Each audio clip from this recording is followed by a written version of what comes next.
तो अपने next part की ओर आगे हम बढ़ते हैं। हमने लेसन सेकंड के अंदर हमने पढ़ लिया था।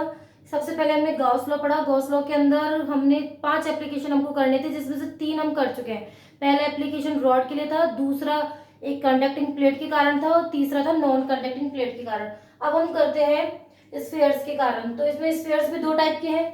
कौन कौन से हैं?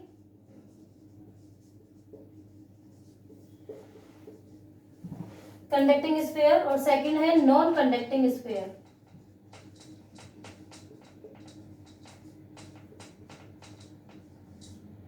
तो ये तो हुआ चालक गोला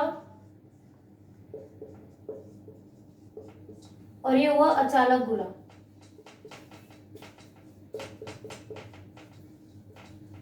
अब यदि कंडक्टिंग स्फीयर की हम बात करें तो सेम एज प्लेट कि जिसके अंदर कोई चार्ज नहीं है, अंदर जो इलेक्ट्रिक फील्ड है वो क्या होगा? 0 होगा। बट जो इलेक्ट्रिक फील्ड होगा, जो इसके चार्जेस होंगे वो आउटर सेल पर सिचुएटेड होंगे। अब हम अचालक गोले की बात करें तो अचालक गोले के अंदर पूर्ण रूप से चार्जेस भरे रहते हैं। ओके, ये समझ में आ गया आपको? अब हमें इलेक्ट्रिक फील्ड इंटेंसिटी निकालती है। तो सबसे पहले हम अचालक गोले की बात करेंगे, बिकॉज ये थोड़ा टफ है और ये इसके कंपैरिजन में इजी है। जैसे कि हमने प्लेट्स में पढ़ा था, नॉन कंडक्टिंग थोड़ा टफ पढ़ा था और कंडक्टिंग उसी से रिलेटेड था, एक पार्ट को कम करते हुए। तो ये बिल्कुल सेम है। तो मैं आपको सबसे पहले नॉन कंडक्टिंग स्फीयर के बारे में एक्सप्लेन करूंगी। ओके,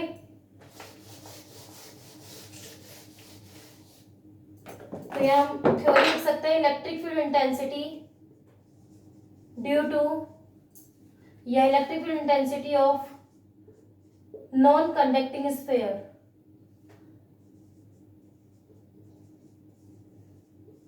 अचालक गोले के कारण विद्युत क्षेत्र की तीव्रता।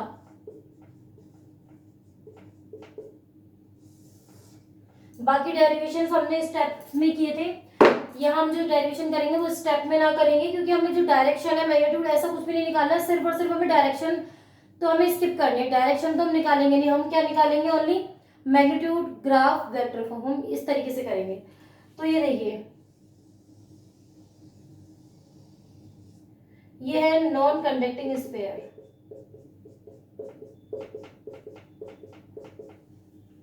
अब हम गॉस थ्योरम के अंदर क्या करते हैं? 3 स्टेप्स में आंसर निकालते हैं। स्टेप्स कैसे? कि 3 हम पार्ट कर लेते हैं, ठीक है? तो यहां भी हम 3 पार्ट करेंगे। अब इसके 3 पार्ट कहाँ होंगे? एक तो गोले के बाहर पहला पार्ट, दूसरा part at the surface, third part अचालक गोले के अंदर। ये 3 पार्ट्स में हम इसको कंप्लीट करेंगे, ठीक है? आगे बस हमें जो इसकी रेडियस है वो हम कैपिटल आर मान लेते हैं। रेडियस को आर मान ली तो वॉल्यूम चार्ज डेंसिटी,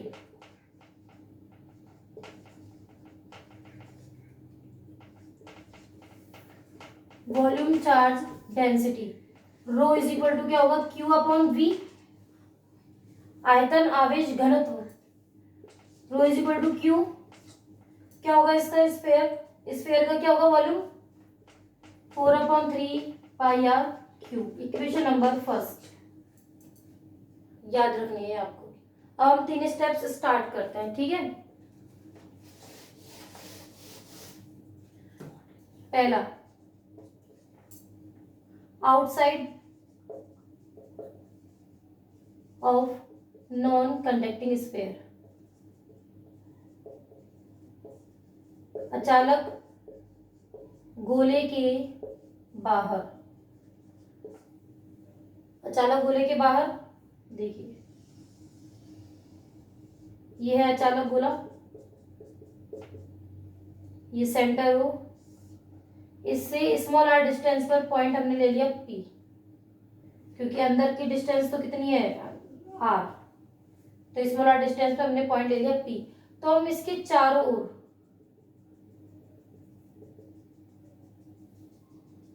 ये क्या बना दी? Gaussian surface. इसके चारों ओर हमने क्या बना दी? Gaussian surface. तो अब देखिए, from Gauss law,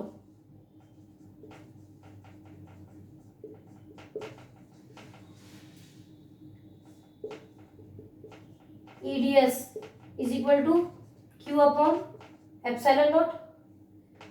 whole surface के लिए ले रहे हैं, ई को हमने वैसे ही बाहर रख लिया, मल्टीप्लाई DS, इसका एरिया क्या होगा, स्फीयर का एरिया, क्योंकि एरिया ही तो है, एरिया क्या होता है 4 पाई स्मॉल r स्क्वायर, क्योंकि रेडियस इस वाले स्फीयर की।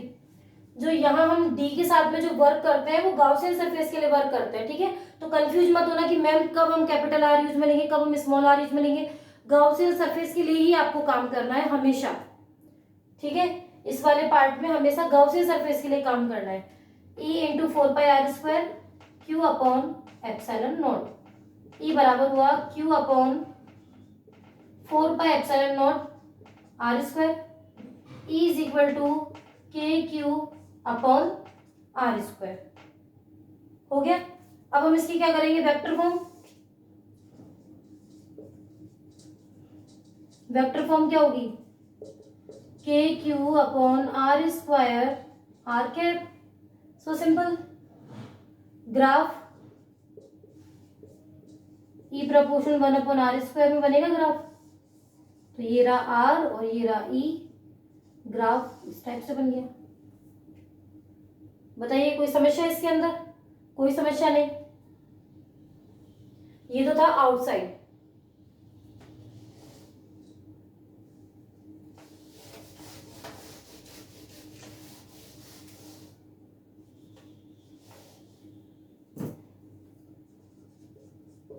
सेकेंड है एट द सरफेस।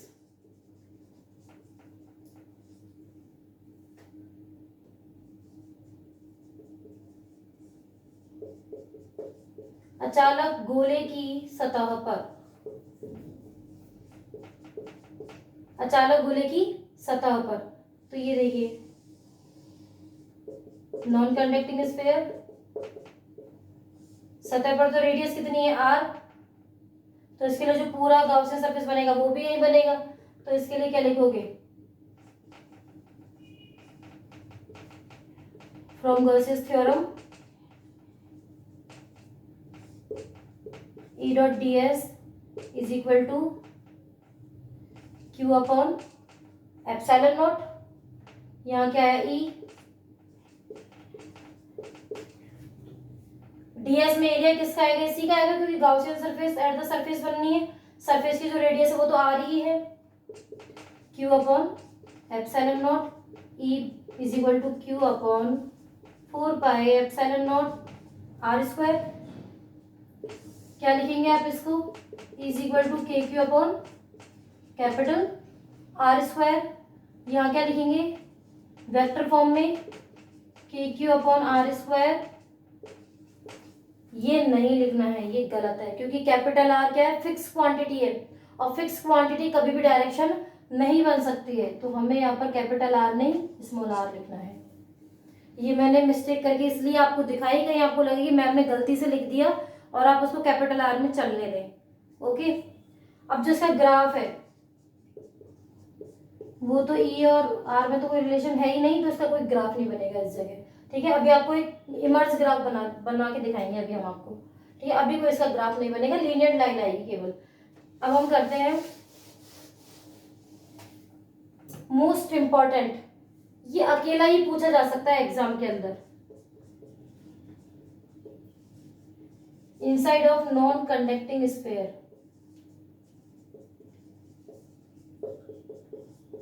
अचालक गोले के अंदर। थोड़ा ध्यान से देखना है इसको, क्योंकि ये थोड़ा सा मुश्किल है इसका समझ में बैठना। ये बनाया आपने अचालक गोला, आर रेडियस हो गई कैपिटल आर। अब अंदर माना इस पॉइंट पे बना लिया अपन ने, ये कोई आर डिस्टेंस और ये पी पॉइंट, ठीक है। भीतर ये बना हुआ देखिए, इस पर चार्ज कितना था Q, इस पर चार्ज कितना हो जाएगा Q डैश। इस पे चार्ज पूरे पे कितना था Q, इस पर कितना है Q डैश। ये ठीक वैसे ही हो गया कि ये इसका मास आपको पता है 5 kg है। अब यदि मैं इस थोड़े से पार्ट को अलग कर दूं, चलो इसको अलग कर दिया, तो इसका मास अलग होगा ना, इसका मास अलग होगा, इसलिए हम इसको अलग से काउंट करेंगे, ये अलग है। तो ये जो टोटल है वो तो क्यू है, और जो इतना सा पार्ट जो हम निकाल रहे हैं अंदर वाला उसका है क्यू डैश, उसका हम अलग तरीके से निकालेंगे। तो इसके लिए देखिए, गाउस के नियम से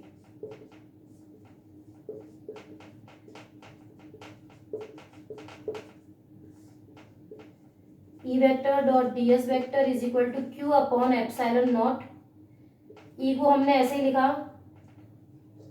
एरिया सरफेस एरिया किसका आएगा, अंदर वाले गोले का, गाउसियन सरफेस जिस पे बना हुआ है, 4 pi small R square. Q की जगह क्यू डैश आएगा, यहाँ पर क्यू की जगह क्या आएगा, Q dash. Q dash is equal to क्या होगा बताइए, rho into V epsilon nought, rho into V epsilon not, E 4 pi R square. Rho की वैल्यू अपन इक्वेशन नंबर फर्स्ट में लिखी थी, क्या थी, Q upon 4/3 pi R cube. इधर जो वी है वो गाउसियन सरफेस वाला वी है, तो गाउसियन सरफेस के लिए क्या आएगा, 4/3 पाई स्मॉल आर क्यू। बस यहाँ पे यही समझने वाली चीज है, अपॉन एप्सिलॉन नॉट। अब देखिए कट कीजिए, 4/3 पाई से 4/3 पाई कट हो गया, और स्मॉल आर स्क्वायर से ये इसका क्यूब का 2 पार्ट कम हो गए, तो यहाँ क्या बचा, ई 4 पाई। यहाँ क्या बचा, Q R epsilon not R cube बचा, ई हो गया Q R 4 pi epsilon not R cube. इसको हम क्या लिख सकते हैं, K Q small R R cube. ठीक है, वेक्टर फॉर्म यदि हम लिखें इसकी, के क्यू आर आर क्यूब और ये capital sorry small R cap. Okay, अब जो इसके लिए ग्राफ बनेगा वो कैसा बनेगा,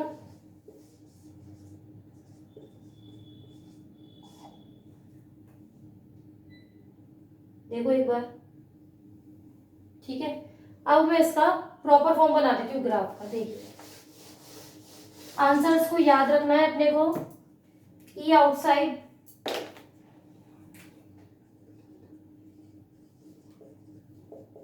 बाहर की तरफ के लिए क्या आया था, K Q upon R square R cap. E surface K Q upon capital R square R cap. E inside K Q small R capital R cube R cap. Relation बनाओ, E out 1/r square.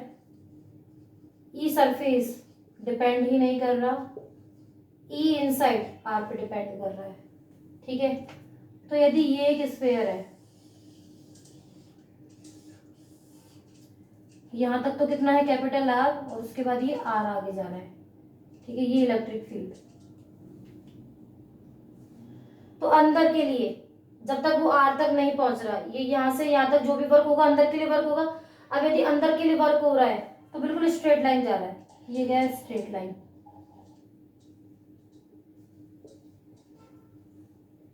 Surface पे कुछ नहीं, लेकिन जैसे ही are के बाहर जा रहा है तो 1/r स्क्वायर।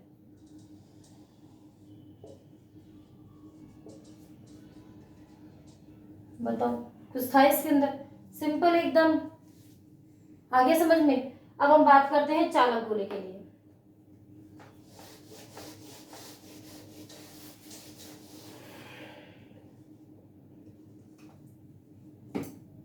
चालक गोले की बात करेंगे, कितने स्टेप्स होंगे चालक गोले के लिए भी, 3 स्टेप होंगे।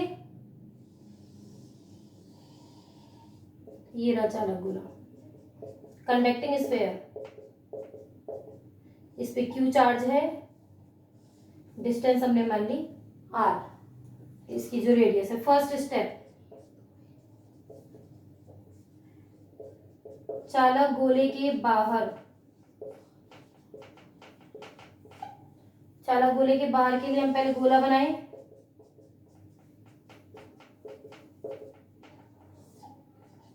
P point. क्या बना, गाउसियन सरफेस बना दिया, गाउसियन सरफेस बन गया। फिर क्या लिखोगे, गाउस के नियम से, फ्रॉम गॉस लॉ। अब थोड़ा सा हिंदी में बोल लेते हैं, जिससे कि हिंदी मीडियम वाले बच्चे भी ये ना हो जाए कि उनको समझ में नहीं आ रहा। ठीक है, गाउस के नियम क्या है, E dot D S is equal to Q upon epsilon naught, बिल्कुल सेम है ये दो, E 4πr² Q upon epsilon naught, E बराबर क्यू अपॉन 4πε0r²,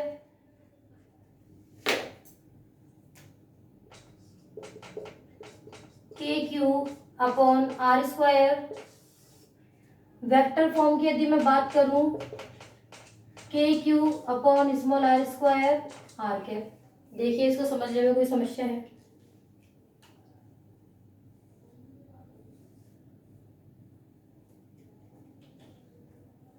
ठीक है। ग्राफ हम भी बनाएंगे, हम एक साथ बना देंगे graph.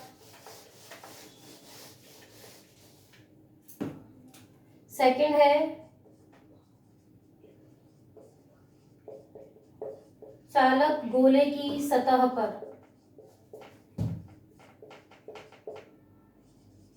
Eight the surface of conducting sphere. ये हमारा कंडक्टिंग स्फीयर, रेडियस है इसकी कैपिटल आर, ये पर गॉसियन सरफेस बनेगा from Gauss law.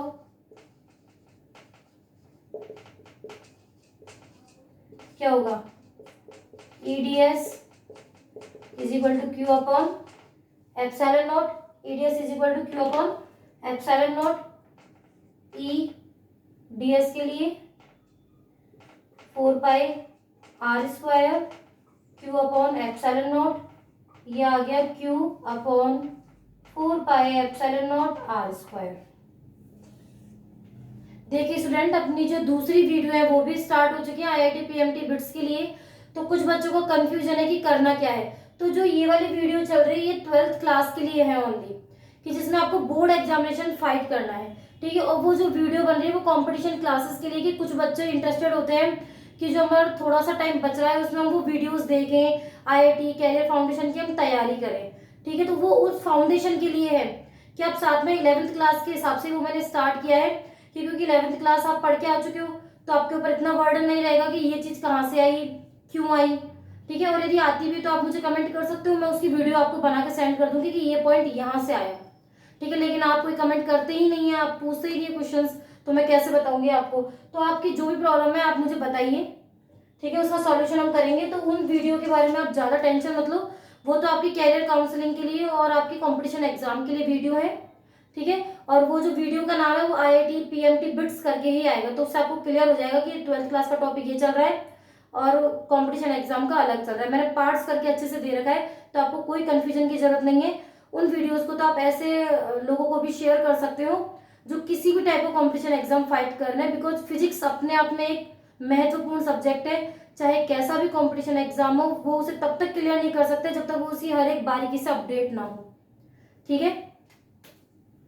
E is equal to यहाँ पर आ जाएगा 4πε0 के लिए हम लिखेंगे के क्यू अपॉन कैपिटल r², और वेक्टर फॉर्म में आएगा के Q upon r² R cap. ये भी, ये दोनों डेरिवेशन तो बिल्कुल सेम थे, आउटसाइड के लिए भी और सरफेस के लिए भी। अब हम इनसाइड वाला देखते हैं।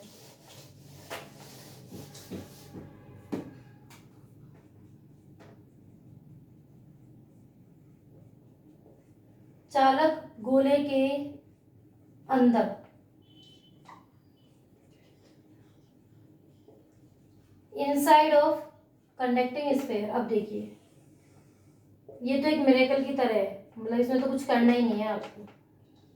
Q is equal to 0, E is equal to 0, बिल्कुल E जो इनसाइड है वो 0 होगा, कुछ भी नहीं होगा, बस इतना ही है डेरिवेशन, ठीक है। कोई वेक्टर फॉर्म नहीं है इसकी। अब मैं आपको इसके ग्राफ बताती हूँ। ग्राफ के लिए वही E outside K Q upon r², E surface K Q upon capital R square R cap, E inside 0। Graph कैसा बनेगा देखिए,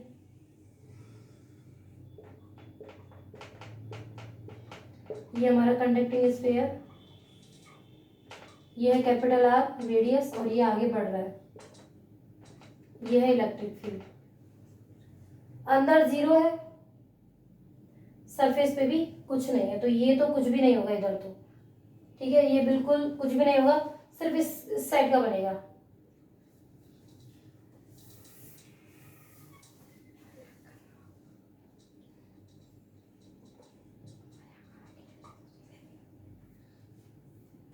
ओके, अब इसके बार बार प्रैक्टिस करना, क्योंकि ये 5 डेरिवेशन है, इसमें से एक डेरिवेशन 101% आता है और बड़े क्वेश्चंस के रूप में आता है, 5 नंबर 4 नंबर, ठीक है। और इसके न्यूमेरिकल्स कब होंगे, इसके स्पेशली न्यूमेरिकल जब होंगे जब इसकी थ्योरी डेरिवेशन अच्छे से क्लियर हो।